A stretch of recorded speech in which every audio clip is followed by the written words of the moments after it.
groupe d'artistes rwandais apprend la musique chinoise. Ce sont les premières notes de cette musique sur le sol rwandais. Musique africaine, occidentale, américaine ont toutes eu déjà leur droit à Kigali, mais celle venant de Chine n'avait vu son apparition que lors des manifestations culturelles ou des fêtes chinoises organisées au Rwanda. Selon les enseignants, les premiers pas sont difficiles. J'ai pu parler à certains artistes rwandais qui étaient surpris de m'entendre dire qu'il y avait aussi de la musique chinoise.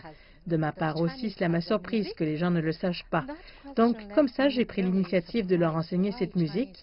J'ai commencé par leur montrer la prononciation des mots chinois pour qu'un jour, ils puissent chanter avec les Chinois présents ici. L'après-midi, ils se rassemblent pour répéter des chansons chinoises. Ils ne sont pas loin de l'idée de Madame Guolin. Il y a des difficultés avec cette nouveauté, mais ce qui compte le plus, c'est la volonté de s'y mettre. La musique chinoise connaît une multitude de codes et d'accords. La musique rwandaise peut avoir entre 3 et 4 codes ou accords. Cela donc demande beaucoup de pratique et de répétition. Ce n'est pas comme ferait une chanson américaine ou une autre.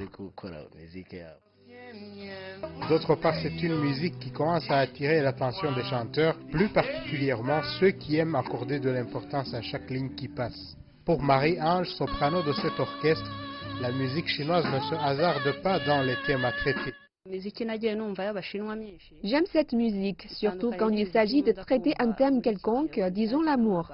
Sur ce point, une chanson chinoise peut attirer son auditeur, tandis que chez nous, cela commence à être du vulgaire. Avec la chanson chinoise, il y a le moyen d'en tirer une leçon.